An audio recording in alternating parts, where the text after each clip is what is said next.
Personne ne vous dit que tomber amoureux de la bonne personne peut quand même être la mauvaise décision. Je ne l'ai pas compris dans un moment dramatique. Je ne l'ai pas compris d'un seul coup. C'est venu petit à petit.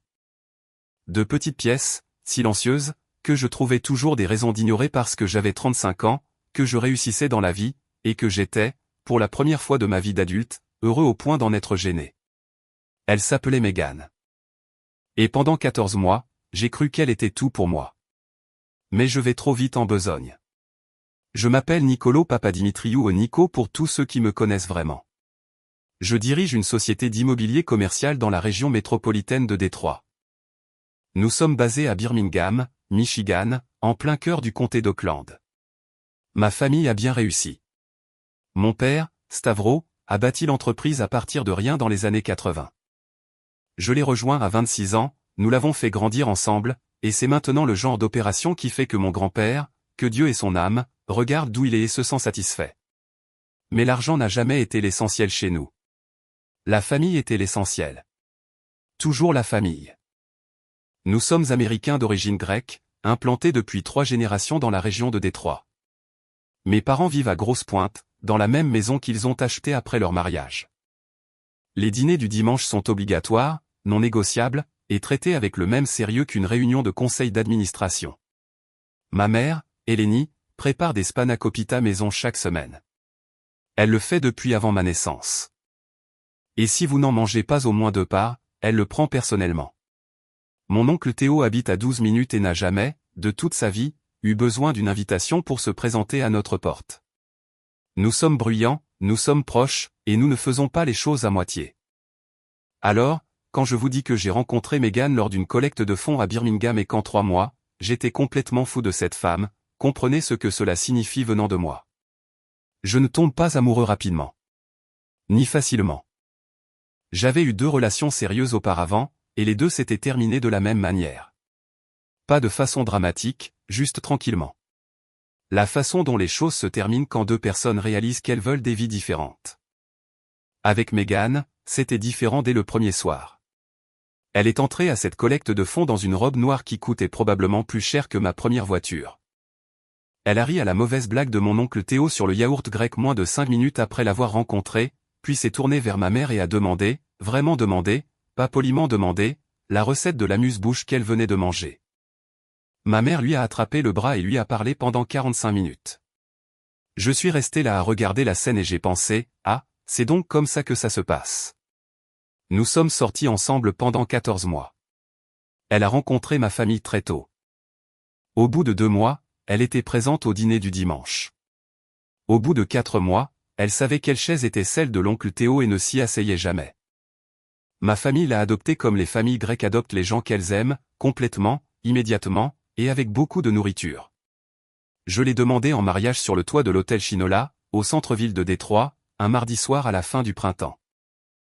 La bague, les fleurs, tout le tralala. Elle a dit oui avant même que j'ai fini ma question. Ma mère a pleuré quand je l'ai appelée. Mon père a dit, bien. Maintenant, amène-la à chaque dîner du dimanche pour que ta mère puisse la nourrir correctement. Mon oncle Théo, d'une manière ou d'une autre, était déjà au courant. À ce jour, je ne sais toujours pas comment. J'étais heureux. Vraiment, complètement heureux. Et je n'avais absolument aucune idée de ce qu'elle préparait. Bienvenue sur Daddy's Revenge. Mettez-vous à l'aise. Cette histoire va vous emmener quelque part. Cliquez sur le bouton j'aime et laissez un commentaire ci-dessous pour me dire d'où vous regardez. Croyez-moi, vous allez adorer. Voici ce que je veux que vous compreniez à propos de Mégane avant toute chose. Elle n'était pas froide. Elle n'était pas distante. Elle était chaleureuse et drôle. Et elle me donnait constamment l'impression d'être exactement là où je devais être. Alors, quand le sujet de sa famille est venu sur le tapis, et il est venu tôt, parce que dans mon monde, la famille vient sur le tapis immédiatement, sa réponse n'a pas sonné comme un signal d'alarme. Ça ressemblait plus à une blessure. Mes parents et moi n'avons plus de relation, m'a-t-elle dit un soir, après environ 6 semaines. Nous étions assis sur le canapé de son appartement à Midtown. Des boîtes de plats à emporter sur la table basse, une émission en fond sonore. Aucun de nous ne la regardait. Ils étaient vraiment toxiques quand je grandissais. Envahissants, critique, surtout mon père. J'ai dû mettre une sérieuse distance entre nous juste pour pouvoir fonctionner en tant qu'adulte. J'ai même changé mon nom de famille sur les réseaux sociaux pour avoir un peu d'air. Je l'ai regardée. Elle ne jouait pas la comédie. Ses yeux étaient fixes et un peu fatigués, comme quelqu'un qui raconte quelque chose qu'il a assimilé il y a longtemps. Mais qui coûte encore quelque chose à dire à voix haute. Je suis désolé, ai-je dit. Car que peut-on dire d'autre? Ce n'est pas grave. C'est juste quelque chose dont je ne parle pas beaucoup. Ils ne seront pas au mariage. Il faut que tu sois d'accord avec ça. Je lui ai dit que j'étais d'accord, et je l'étais, parce que je lui faisais confiance. Parce qu'elle ne m'avait donné aucune raison de ne pas le faire. Ce que je n'avais pas entièrement pris en compte, c'était ma famille. Non pas qu'ils aient été hostiles envers Meghan. Ils ne l'étaient pas, loin de là. Mais la famille Papadimitriou fonctionne sur une fréquence culturelle spécifique. Et cette fréquence inclut un besoin viscéral de connaître les personnes liées à ceux qu'ils aiment. Ce n'est pas de la curiosité mal placée. Ce n'est pas du jugement. C'est juste que nous croyons qu'on comprend mieux une personne quand on sait d'où elle vient, qui l'a élevée, à quelle table elle a grandi. Et au 11e mois de nos fiançailles, le silence autour de la famille de Meghan avait commencé à créer son propre bruit. Tout a atteint son paroxysme un dimanche soir de fin juillet. Ma mère avait fait du pasticcio, la vraie version, celle qui prend la majeure partie du samedi à préparer. Et nous étions tous autour de la table à grosse pointe. Moi, Meghan, mes parents, l'oncle Théo, mon cousin Nick Jr. et sa femme. Tout était chaleureux et normal jusqu'à ce que l'oncle Théo, agissant comme il le fait toujours avec un mépris total pour le timing social, pose sa fourchette et regarde Meghan. Meghan, ma chérie, il faut que je te demande quelque chose. Elle a souri. Bien sûr, Théo. Ils sont où, les tiens? La table est devenue silencieuse, de ce silence qui s'installe quand quelqu'un dit la chose que tout le monde évitait soigneusement de dire. Le sourire de Meghan est resté en place, mais ses yeux ont légèrement bougé. Mes parents et moi ne sommes pas en contact. Je l'ai déjà mentionné. Je sais que tu l'as mentionné. Je te pose la question. Théo n'était pas cruel. Il était Théo. Parce que dans notre famille, et je le dis avec amour, on ne se marie pas dans une famille qu'on n'a jamais rencontrée. Ce n'est pas comme ça qu'on fait les choses. Théo, la voix de mon père, basse, un seul mot. Théo a repris sa fourchette. Mais la question était déjà sur la table, et aucune quantité de pasticcio n'allait l'enterrer. Plus tard, après le départ de Meghan, mon père est venu me trouver dans la cuisine. Il s'est versé un petit verre de vin et s'est appuyé contre le comptoir. C'est une femme bien, a-t-il dit. Ce n'était pas une question. Elle l'est. Je te crois. Il a hoché lentement la tête. Mais Nico, nous allons nous tenir dans une église. Nous allons faire des promesses devant Dieu et tous ceux que nous connaissons. Et nous allons faire ça sans connaître une seule personne de son côté. Ses parents sont toxiques, papa. Elle a eu une enfance difficile. Je t'entends. Je la crois. Il a posé son verre. Mais les gens toxiques existent toujours quelque part. Ils ont une adresse. Il m'a regardé fixement. Je ne te demande pas de réparer quoi que ce soit. Je te demande de savoir dans quoi tu t'engages. Je n'ai rien dit. Il m'a tapoté l'épaule une fois et est retourné dans la salle à manger. Je suis resté là, dans la cuisine de mes parents, pendant un long moment après ça. Mais voici ce que vous devez comprendre. Je n'étais toujours pas méfiant. Pas vraiment. Pas de Meghan. Si quoi que ce soit, j'étais inquiet pour moi-même. Parce que la seule pensée que je n'arrivais pas à chasser, celle qui revenait sans cesse sur le chemin du retour vers Meadown, était celle-ci, et si ses parents me regardent et décident que je ne suis pas ce qu'ils voulaient pour leur fille? Je sais comment ça sonne, venant d'un gars avec une entreprise prospère et une famille comme la mienne. Mais Meghan évoluait dans un monde très spécifique. Marketing d'entreprise, centre-ville de Détroit, le genre de cercle social où tout le monde a un MBA et un avis sur les régions viticoles. Son appartement était décoré comme un magazine. Ses amis portaient des marques que je devais chercher sur Google. Elle se tenait avec une sorte de vernis particulier que je trouvais attrayant, mais qui, parfois, discrètement, me donnait l'impression d'être un peu trop bruyant, trop grec, trop proche de Théo. Et si ses parents étaient pareils? Et s'ils avaient de l'argent, des standards, des attentes que j'ignorais? Et s'ils me rencontraient, et que Meghan voyait toute la situation à travers leurs yeux et que quelque chose changeait? C'était ma véritable peur, en conduisant vers le nord sur l'I 75 le samedi matin suivant, en août. Pas que je découvrirais un mensonge. Pas que quelque chose n'allait pas. Je pensais que j'allais rencontrer des gens intimidants qui pourraient penser que je n'étais pas assez bien. J'allais me présenter, accepter ce qu'ils me donneraient, et essayer de plaider ma cause en tant qu'homme que leur fille avait choisi. Je pensais sincèrement que j'étais l'outsider de l'histoire. Trouver ses parents n'avait en fait pas nécessité de détective privé, juste une tâche administrative routinière et ennuyeuse. Au 11e mois de nos fiançailles, Meghan avait emménagé dans un condo de luxe au centre-ville que ma société possède et gère. Comme nous allions nous marier dans quelques semaines, notre équipe juridique avait besoin qu'elle signe officiellement le bail principal de la société pour des raisons fiscales. J'étais à mon bureau un vendredi après-midi quand ma directrice de bureau a déposé les documents traités sur mon bureau. J'ai jeté un œil à la pièce d'identité officielle qu'elle avait téléchargée sur le portail. Meghan Melissa Bennett. Pas Ashford, le nom qu'elle utilisait sur les réseaux sociaux et qu'elle avait présenté à mes amis. Bennett. Par pure curiosité, j'ai fait une recherche rapide de propriété sur ce nom.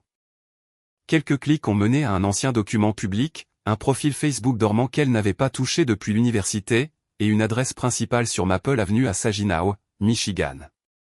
À environ 1h40 au nord sur l'I 75. J'ai dit à Meghan que j'avais une visite de propriété. Elle m'a embrassé pour me dire au revoir sans lever les yeux de son ordinateur portable.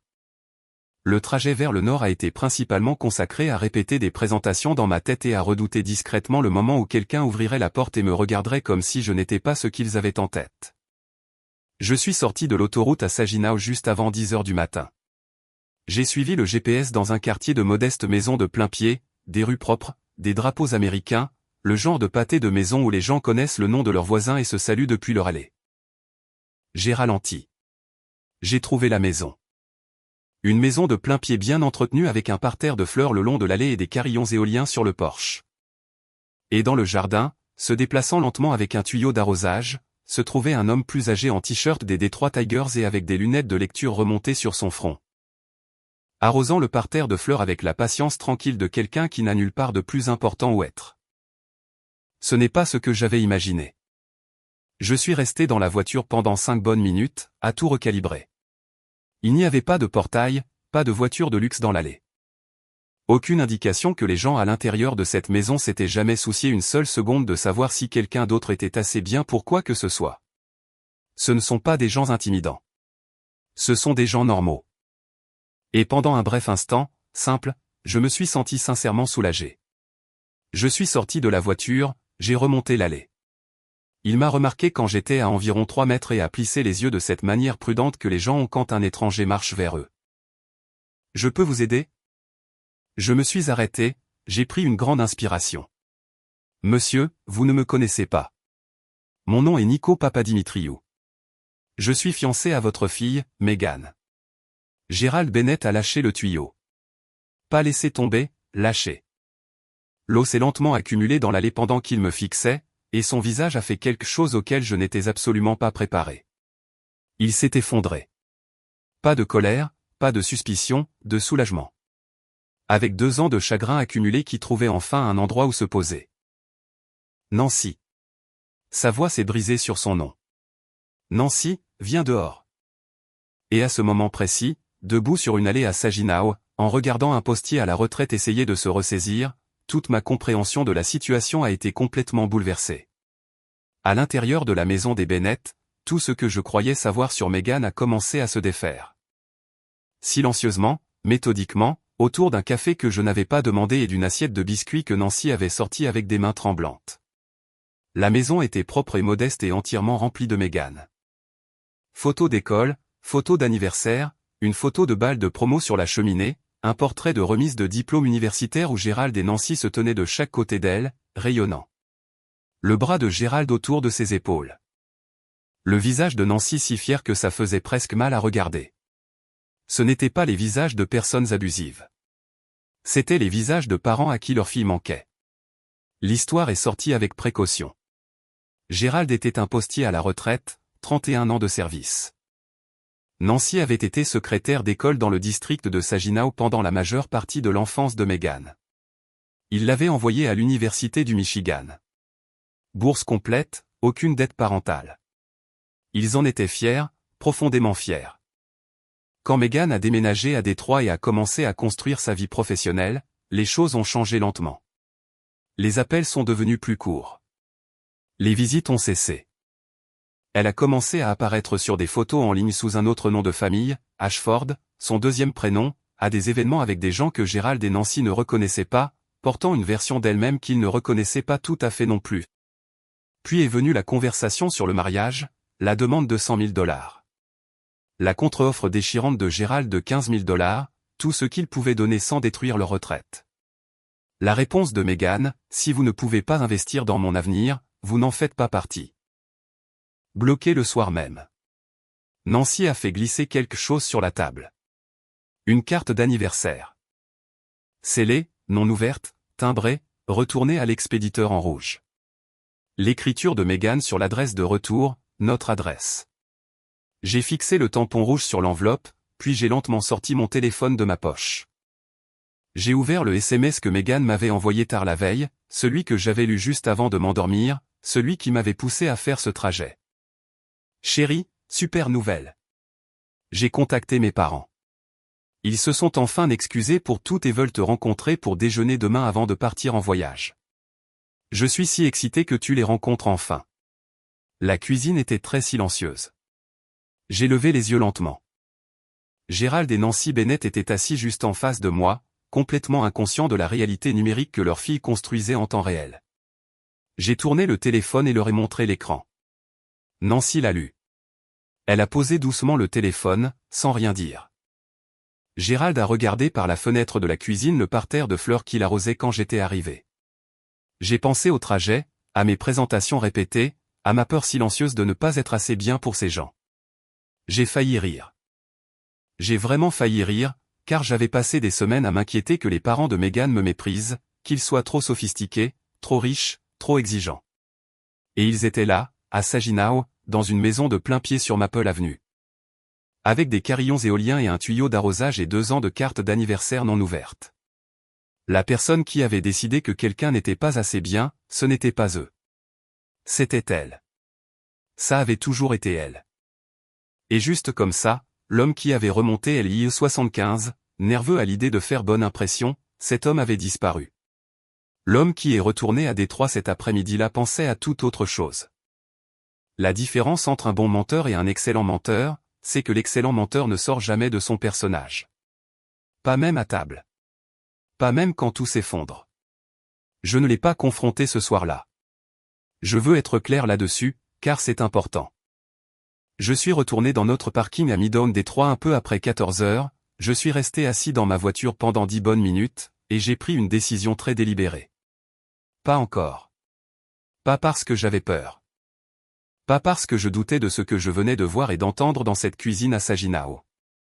Mais parce que je suis le fils de mon père, et mon père m'a appris quelque chose sur le moment juste avant une confrontation que la plupart des gens comprennent mal.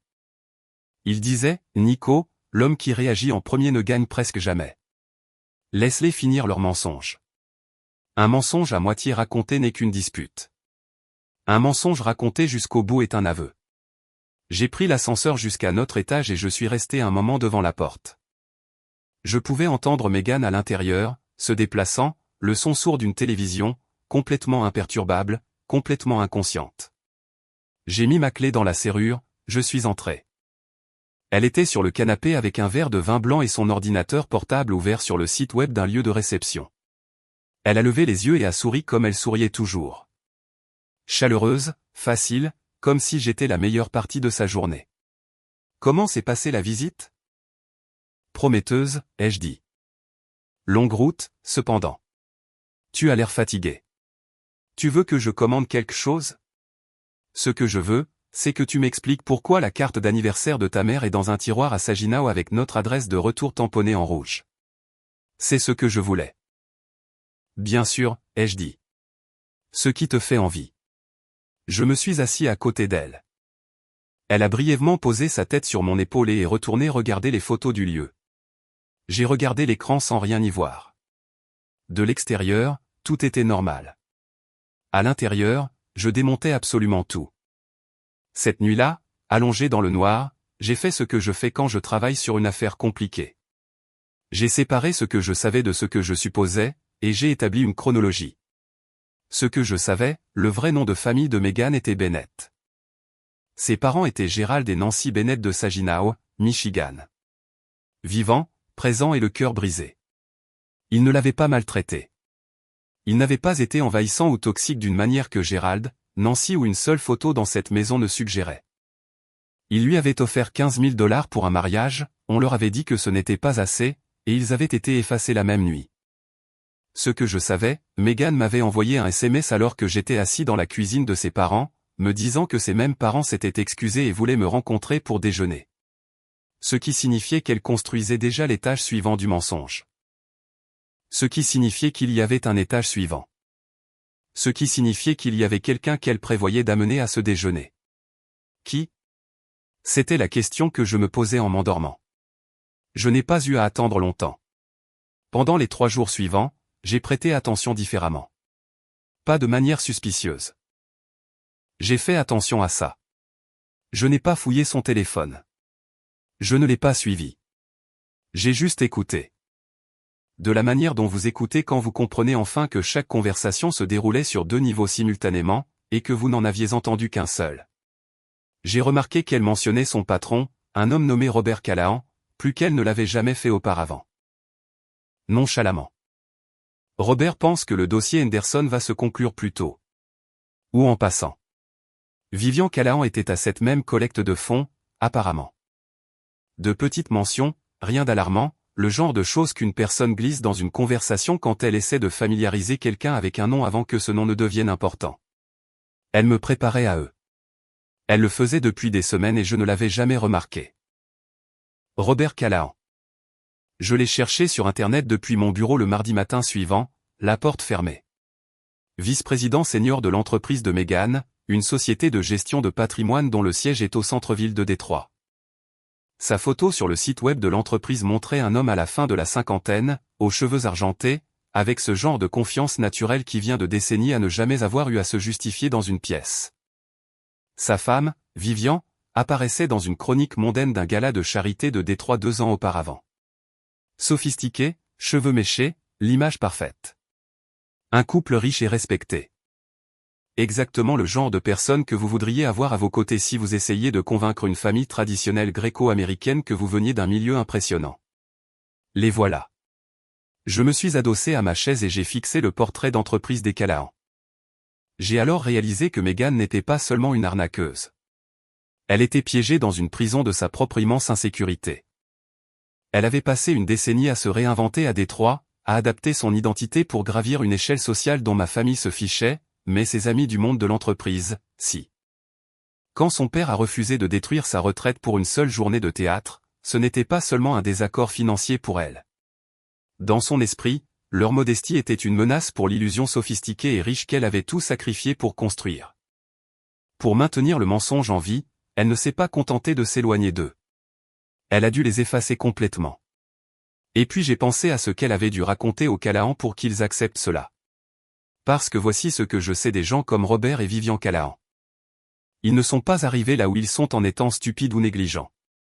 Pour que Megan les fasse s'asseoir à une table pour déjeuner et se présenter comme ses parents, elle avait dû leur donner quelque chose de cohérent. Une histoire qui tenait la route, quelque chose d'assez sympathique pour que 2 personnes occupées et en vue disent oui sans poser trop de questions. Que leur a-t-elle raconté ? J'y ai réfléchi pendant 2 jours, puis le jeudi matin, mon téléphone a vibré avec un rappel que Megan avait ajouté à notre calendrier partagé.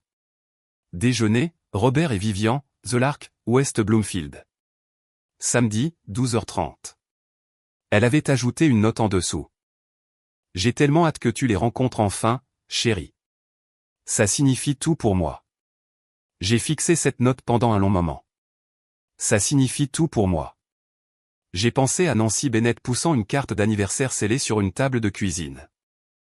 J'ai pensé au visage de Gerald Bennett quand il a lu ce SMS par-dessus mon épaule. Ouais, j'imagine bien.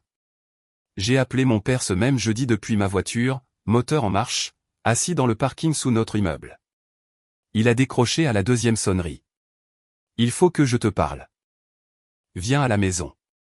20 minutes plus tard, j'étais assis à la table de la cuisine de mes parents à Grosse Pointe, la même table où Megan avait charmé ma mère, où l'oncle Théo avait posé sa question, où tout semblait parfaitement normal il y a 2 semaines. Et j'ai tout déballé. Saginaw, Gérald et Nancy, la carte d'anniversaire, le SMS, Robert et Vivian Callahan. Mon père était assis en face de moi, les mains croisées sur la table, et il a écouté sans une seule interruption. Quand j'ai fini, la cuisine est restée silencieuse un moment. Puis il a dit, « De quoi as-tu besoin ?» 4 mots. C'est tout. Pas de sermon. Pas de « je te l'avais bien dit ». Pas de réaction dramatique. Je dois aller à ce déjeuner, ai-je dit. Je dois construire quelque chose de plus grand. Mon père a hoché lentement la tête. Et les Bennett ? Je retourne à Saginaw après le déjeuner. Je veux savoir s'ils sont prêts à faire partie de la suite. Il m'a regardé fixement. Et c'est quoi, la suite ? Un dîner, ai-je dit. Un vrai. Avec les bonnes personnes dans la pièce. Une autre pause. Puis mon père s'est levé, a ajusté sa veste et a dit, « Je m'occupe du restaurant ». Ce fut toute la conversation. La réaction de ma mère a été un peu moins contenue. Elle est entrée dans la cuisine depuis le salon, où elle avait apparemment écouté toute la conversation, ce qui, chez nous, n'est pas de l'espionnage, c'est juste être présent. Elle s'est tenue dans l'embrasure de la porte, les bras croisés, avec une expression sur le visage que je ne peux décrire que comme la fureur spécifique d'une mère grecque qui a nourri quelqu'un avec ses spanakopita dans sa maison et s'est fait mentir. Elle s'est assise à ma table, a dit ma mère. Elle a mangé ma nourriture, Nico, dans ma maison. Et sa mère est là-haut à Saginaw avec une carte d'anniversaire qui est revenue non ouverte. Je sais, ces pauvres gens. Je sais, ma. Elle m'a regardé un long moment. Puis elle s'est approchée et a posé ses 2 mains sur mon visage. Le geste qu'elle fait depuis que j'ai 4 ans et qu'elle veut toute mon attention. Tu arranges ça, a-t-elle dit doucement. Pas seulement pour toi. Pour eux. Samedi est arrivé. The Lark à West Bloomfield. Un restaurant de la vieille bourgeoisie, le genre d'endroit où l'éclairage est spécifiquement conçu pour que tout le monde ait l'air un peu plus important qu'il ne l'est. Megan avait fait la réservation, naturellement. Je suis arrivé 5 minutes en avance et j'ai pris une place face à la porte. Ils sont arrivés ensemble, Megan au milieu, une main passée dans le bras de Robert Callahan, Vivian de l'autre côté. Megan était rayonnante. Robert se déplaçait avec la confiance facile d'un homme qui n'a jamais douté une seule fois de sa place quelque part. Vivian n'était que sourire gracieux et posture soignée. Je me suis levé quand ils ont atteint la table. Grand sourire, poignée de main ferme. Nico, dit Megan, sa voix chaleureuse empreinte d'un triomphe particulier. Voici mon père, Robert, et ma mère, Vivian. Robert. Vivian. Pas Gérald. Pas Nancy. Robert. Vivian. J'ai serré leurs 2 mains. J'ai tellement entendu parler de vous. De vous deux. Je n'avais rien entendu à leur sujet, car ils n'existaient pas dans ce rôle jusqu'à il y a environ 1 semaine.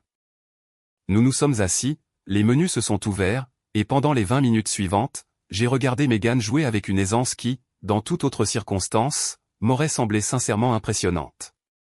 Elle riait aux observations de Robert une demi-seconde trop vite. Elle faisait référence à des souvenirs partagés avec Vivian. Des mentions de voyages, de restaurants, de moments familiaux.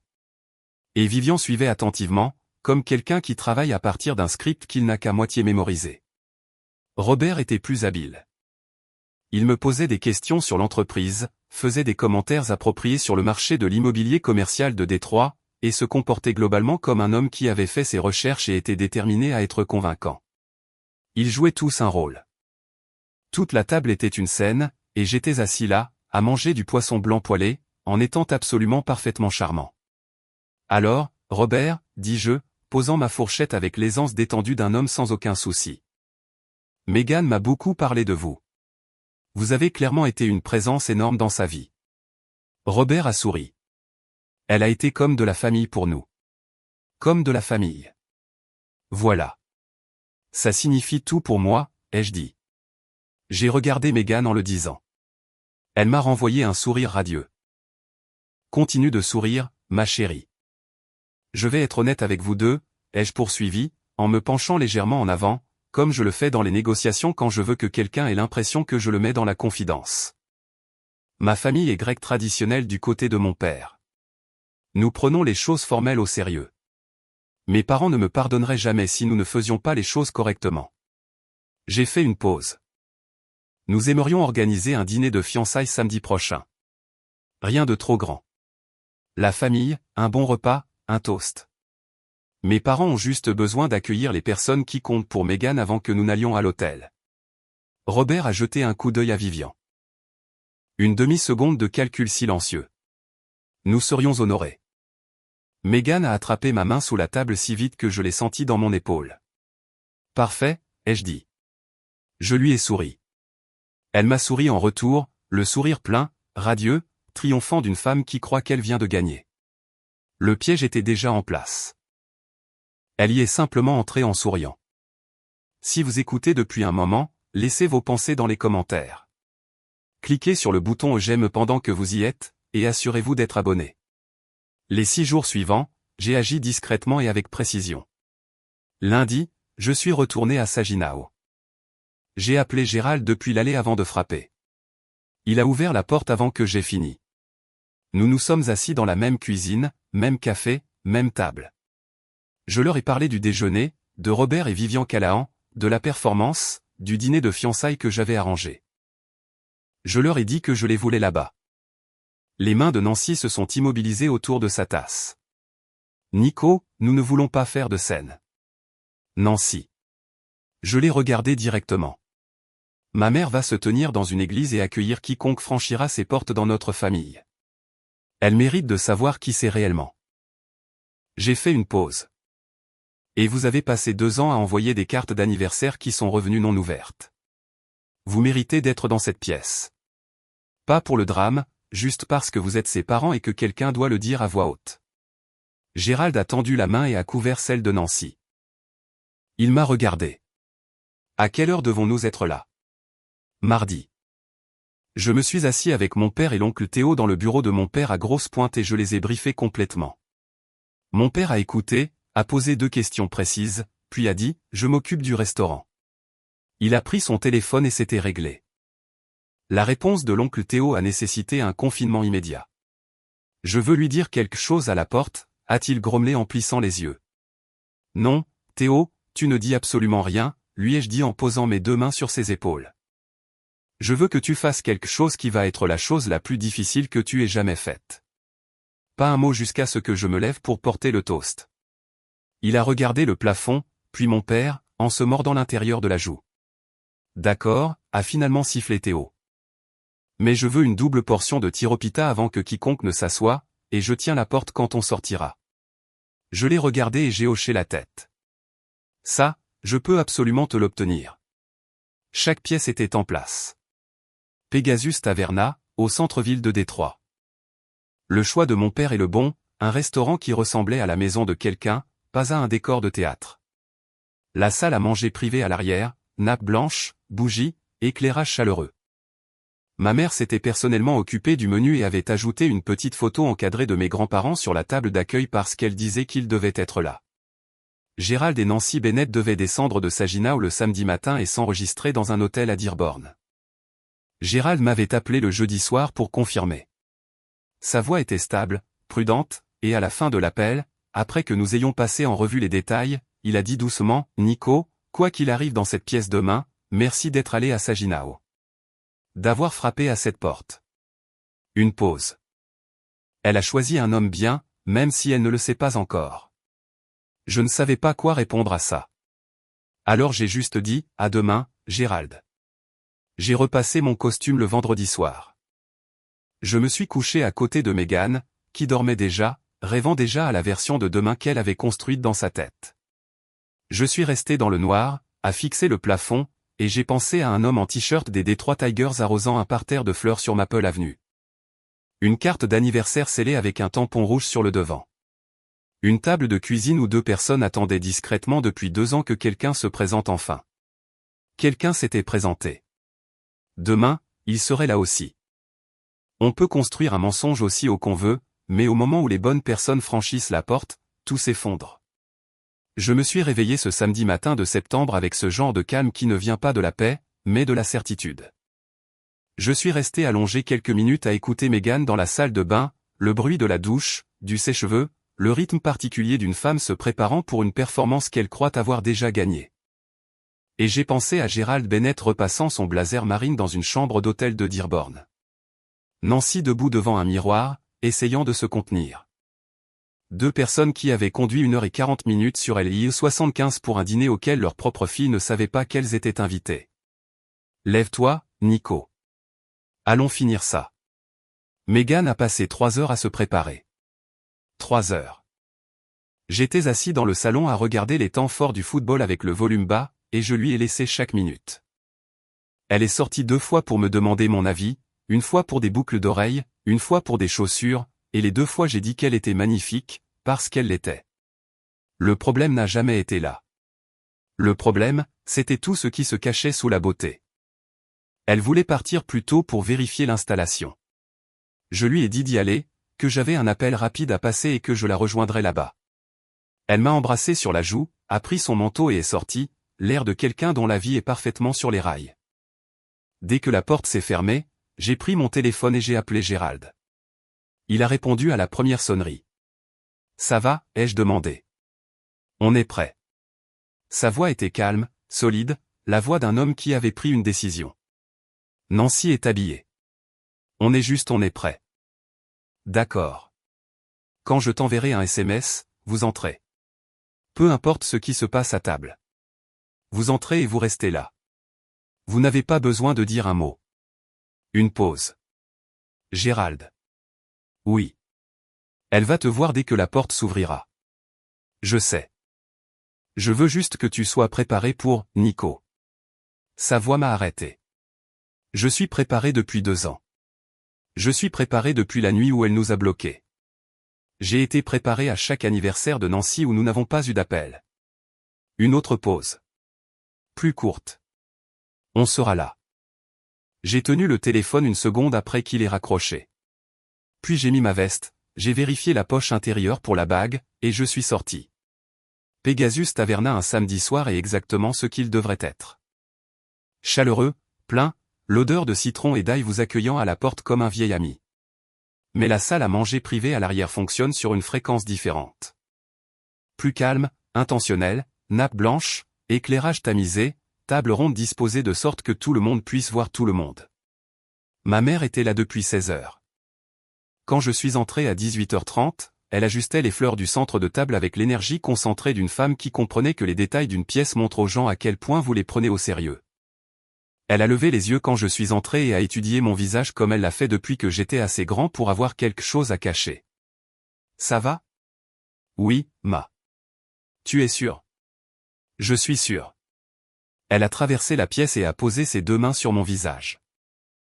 M'a regardé un long moment. « Ton grand-père, a-t-elle dit doucement, disait que la vérité trouve toujours la plus grande chaise dans la pièce, même quand personne ne l'invite. » Elle a lissé mon col. « Laisse-la s'asseoir ce soir. » J'ai failli craquer là, sur le champ. Failli. Mon père était près du bar, parlant avec Nick Junior. Déjà dans son beau costume anthracite. Complètement maître de lui. Il m'a regardé quand je me suis approché. Un lent hochement de tête. Ce hochement de tête disait, tout est en place. La salle est prête. Fais ce que tu as à faire.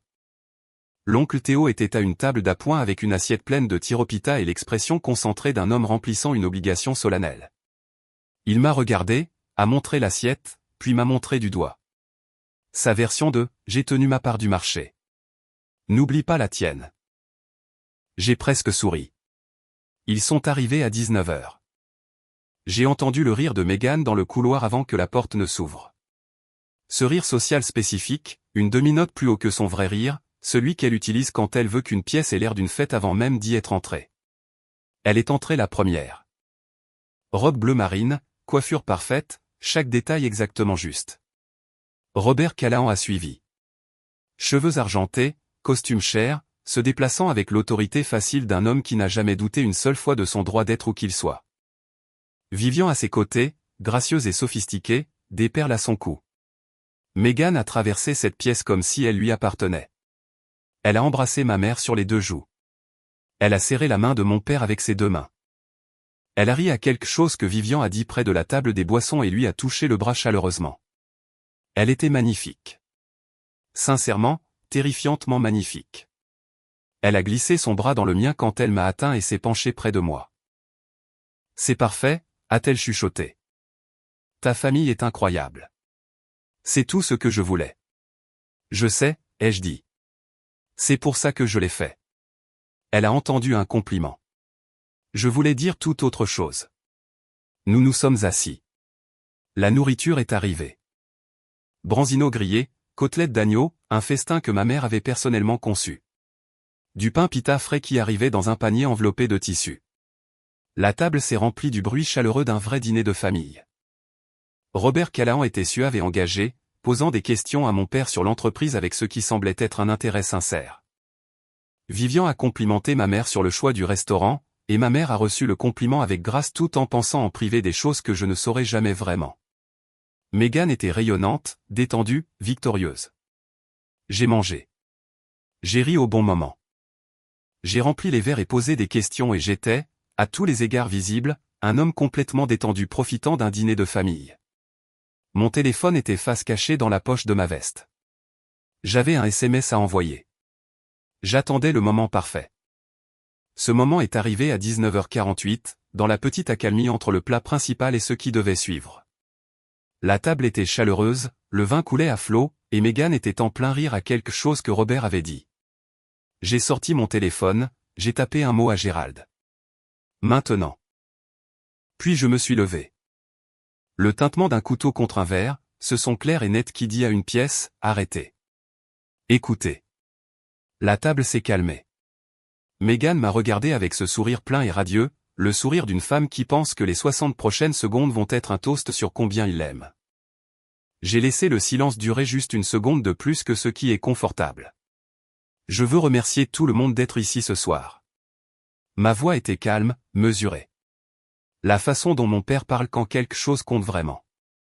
Dans notre famille, un dîner comme celui-ci n'est pas juste une belle soirée. C'est une déclaration. C'est nous qui disons, ces gens sont réels. Ces gens comptent. Nous ne faisons pas ça à la légère. J'ai regardé lentement autour de la table. Mon père m'a appris que les gens que vous amenez à table disent à tout le monde exactement qui vous êtes. J'ai fait une pause. Alors, je veux m'assurer ce soir que nous avons les bonnes personnes à cette table. J'ai regardé Tony, le directeur du restaurant, qui se tenait près du mur du fond. Il avait été briefé. Il connaissait son signal. Il s'est dirigé vers la porte latérale et l'a poussée. Et sont entrés Gérald et Nancy Bennett. Gérald dans son blazer marine, celui qui ne lui allait plus tout à fait comme avant. Celui qu'on pouvait dire qu'il avait depuis des années et gardé pour les occasions importantes. Nancy dans une robe bordeaux, un petit sac à main serré dans ses 2 mains, le menton haut, se déplaçant avec la dignité tranquille d'une femme qui avait décidé qu'elle ne s'effondrerait pas en public, quoi qu'il arrive. Ils ont franchi cette porte et sont entrés dans le silence de cette pièce, et Meghan les a vus. Je regardais son visage. Je m'étais positionné spécifiquement pour regarder son visage. La couleur l'a quitté comme une marée qui se retire, rapide, complète et absolue. Ses lèvres se sont entr'ouvertes. Sa main, celle qui tenait son verre de vin, s'est immobilisée. Le verre a basculé. Je me suis penché sans la regarder et je l'ai redressé. Les posé doucement sur le lin. Elle s'est tournée vers moi. Ses yeux faisaient le calcul rapide de quelqu'un qui essaie de trouver l'histoire qui les sauvera. Je pouvais le voir se produire en temps réel. La recherche de la sortie, de l'angle, de la version de ceci qu'elle pourrait encore contrôler. Nico, sa voix est sortie faible, à peine une voix. Je suis allé à Saginaw, ai-je dit doucement, pas fort. Je ne faisais pas de spectacle pour la salle. Je lui parlais. Il y a 3 semaines. J'ai remonté LI 75 un samedi matin parce que je me suis dit, peut-être que je peux arranger ça pour elle. Peut-être que je peux lui rendre sa famille comme cadeau de mariage. J'ai laissé cela s'installer. J'ai trouvé un homme arrosant son parterre de fleurs sur Maple Avenue en t-shirt des Detroit Tigers. Je lui ai dit mon nom et il a lâché le tuyau d'arrosage. La pièce retenait son souffle. Ton père a travaillé pour les services postaux pendant 31 ans, Megan. Ta mère était secrétaire d'école pendant la majeure partie de ton enfance. Ils t'ont payé l'université du Michigan, et ils l'ont fait sans un seul dollar de dette parce qu'ils voulaient que tu aies tout. Ma voix est restée stable, égale. Ils t'ont offert 15 000 $, de l'argent de leur retraite, et tu leur as dit que s'ils ne pouvaient pas financer ta vie, ils n'existaient pas, sa bouche s'est ouverte. Tu ne comprends pas tout, je me suis assis dans leur cuisine. Je l'ai dit doucement, comme une porte qui se ferme. J'ai vu tes photos d'école sur le réfrigérateur. J'ai tenu la carte d'anniversaire que tu as renvoyée à notre adresse sans l'ouvrir. J'ai fait une pause. Et pendant que j'étais assis là, tu m'as envoyé un SMS, tu m'as dit que tes parents s'étaient excusés et voulaient me rencontrer pour déjeuner. Je me suis tourné vers Robert et Vivian Callahan. Vivian avait les deux mains posées à plat sur la table devant elle, son visage complètement pâle. Robert était devenu absolument immobile. Robert, Vivian, ai-je dit, ma voix passant à quelque chose de calme et respectueux. Je sais exactement ce qu'elle vous a dit. Elle vous a dit que ma famille était profondément portée sur le jugement, que ses vrais parents étaient décédés il y a des années. Et elle vous a demandé d'intervenir en tant que mentor familial honoraire pour ne pas avoir à affronter un mariage grec traditionnel seul. Elle a instrumentalisé votre gentillesse et votre statut pour remplir 2 chaises vides sur une scène. J'ai fait un geste vers Gérald et Nancy Bennett qui se tenaient près de la porte. Mais voici ses vrais parents, juste là. Vivian a regardé Megan, un long regard lent, le genre qui n'a pas besoin de mots parce que les mots seraient de toute façon insuffisants. Puis elle a regardé Gérald et Nancy, et quelque chose a traversé son visage qui était bien pire que la colère. C'était la reconnaissance spécifique d'une femme qui vient de comprendre que la personne qu'elle pensait connaître n'existe pas. Robert n'a rien dit. Il a plié sa serviette, l'a placée sur la table, le geste d'un homme qui s'en va et a décidé qu'il n'y a rien à dire d'abord. Je me suis retourné vers Megan une dernière fois. Elle avait cessé de chercher la sortie. Il n'y en avait pas, et elle le savait. Elle me regardait simplement, les yeux brillants, la mâchoire serrée. Toute l'architecture de tout ce qu'elle avait construit se reflétait sur chaque visage de cette pièce. J'ai grandi en regardant mon père traiter les gens, tous les gens, comme s'ils comptaient. Le type qui gare la voiture, la femme qui nettoie le bureau, le postier à la retraite de Saginaw qui donne tout ce qu'il a et se fait dire que ce n'est pas assez. J'ai mis la main dans la poche de ma veste. C'est la mesure avec laquelle j'ai été élevé. Pas l'adresse, pas le titre du poste, pas les vêtements. Je l'ai regardé. Selon cette mesure, je ne sais pas qui tu es. J'ai sorti la bague de ma poche. Je l'ai posée sur la nappe blanche en lin devant elle. Pas jetée, pas de façon dramatique, juste placée. Silencieusement. De la façon dont on pose quelque chose quand on l'a porté trop longtemps et qu'on est enfin prêt à le déposer pour de bon. Puis j'ai pris le centre de table florale du milieu de notre table. Des fleurs blanches. Simple. Le choix de ma mère. Et j'ai traversé la pièce jusqu'à l'endroit où se tenait Nancy Bennett. Elle luttait. On pouvait voir l'effort dans sa mâchoire, ses épaules, la façon dont elle respirait. Courte et prudente. La façon dont les gens respirent quand ils tiennent quelque chose d'énorme et ne peuvent pas se permettre de le laisser tomber en public. Je lui ai tendu les fleurs. Elle les a regardées, m'a regardé, et puis Nancy Bennett, qui avait conduit 1h40 de Saginaw, repassé sa plus belle robe et gardé le menton haut pendant la marche la plus difficile de sa vie, a pris les fleurs et s'est complètement effondré. Pas bruyamment. Le genre silencieux, celui qui vient de 2 ans de chagrin accumulé qui trouve enfin un endroit où aller. Gérald avait son bras autour d'elle avant que le premier son ne la quitte. Sa mâchoire était serrée, ses yeux humides, son menton ferme. Il l'a attiré contre lui et m'a regardé par-dessus sa tête. Et puis il a fait quelque chose que je n'attendais pas. Il s'est avancé. Un pas Nancy toujours blotti sous son bras, et il m'a tendu sa main libre. Je l'ai serré. Il l'a serré fort. La poignée d'un homme disant quelque chose que sa voix ne pouvait pas tout à fait porter encore. Je l'ai tenu un moment. Puis je me suis reculé. Mon père était à côté de moi. Je ne sais pas exactement quand il s'est déplacé. Stavro Papadimitriou se matérialise quand ça compte. C'est juste ce qu'il fait. Il a regardé Gérald Bennett un moment. Puis il s'est avancé et a tendu la main. « Je suis Stavro », a-t-il dit. J'aurais dû vous rencontrer il y a longtemps. Je suis désolé pour ça. Gérald lui a serré la main, a dégluti une fois. Gérald. Un souffle. Merci d'avoir élevé un homme comme ça. Mon père m'a regardé de côté. Juste une seconde, juste assez longtemps. En 35 ans, c'est le plus fier que je l'ai jamais vu. Ma mère n'a pas serré la main de Nancy. Elle l'a prise dans une étreinte complète. Les deux bras, immédiats, inconditionnels, la façon dont les mères grecques tiennent les gens qui ont besoin d'être tenus. Nancy s'est accrochée.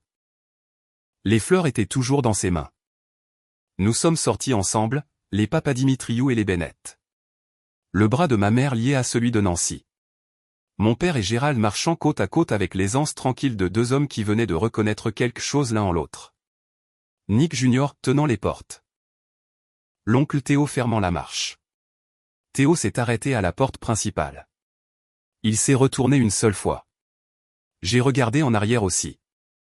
Meghan était assise au centre de cette table dans sa robe parfaite, dans sa vie parfaitement construite, la bague sur le lin devant elle, le centre de table disparu.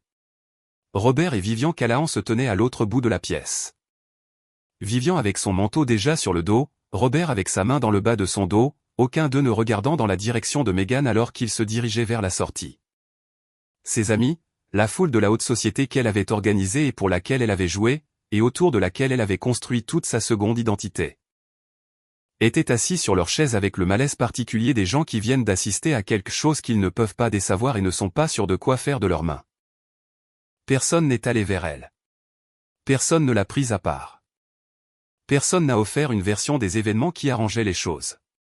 Personne n'a joué le rôle qu'elle avait besoin qu'il joue, car il n'y avait plus de rôle disponible. Toute la distribution était partie. Elle était juste assise là, vue. Complètement, finalement, irréversiblement vue. L'oncle Théo l'a regardé un long moment. Puis il a secoué la tête une fois, lentement, presque tristement, et a laissé la porte se fermer derrière lui. Dehors, sur le trottoir, l'air de septembre, frais et pur. Le centre-ville de Détroit s'agitant autour de nous comme s'il n'avait aucune idée de ce qui venait de se passer à l'intérieur de ce restaurant. Je me tenais à côté de mon père et je respirais. Il a posé sa main sur ma nuque, le geste qu'il fait depuis que je suis enfant. Il n'a rien dit pendant un moment. Puis, ton grand-père aurait fait la même chose. C'était tout. C'est tout ce qu'il a dit. De l'autre côté du trottoir, Gérald Bennett regardait la ligne d'horizon de Détroit avec Nancy blottie sous son bras, les fleurs blanches toujours dans ses mains. Tous deux respirant le même air frais de septembre, comme des gens à qui on venait de rendre quelque chose qu'ils avaient renoncé à revoir un jour. Gérald m'a surpris en train de le regarder. Il a hoché la tête une fois, pas un hochement de tête de remerciement, quelque chose qui n'avait pas de mots. J'ai hoché la tête en retour. Certaines affaires, vous les concluez pour le profit. D'autres, vous les concluez parce qu'il n'y a aucune version de vous-même avec laquelle vous pouvez vivre qui quitte la table. Cette nuit-là, j'ai conclu l'affaire la plus importante de ma vie. Et je n'ai pas gagné un seul dollar. Une femme a menti pour effacer les gens qu'il aimait. Elle a construit toute une vie par-dessus cette gomme. Et un samedi soir de septembre, dans une salle à manger privée du Pegasus Taverna, au centre-ville de Détroit, chaque étage de cette construction s'est effondré. Si vous avez apprécié cette histoire, cliquez sur le bouton j'aime, abonnez-vous et laissez un commentaire ci-dessous. Dites-moi d'où vous regardez. On se voit à la prochaine.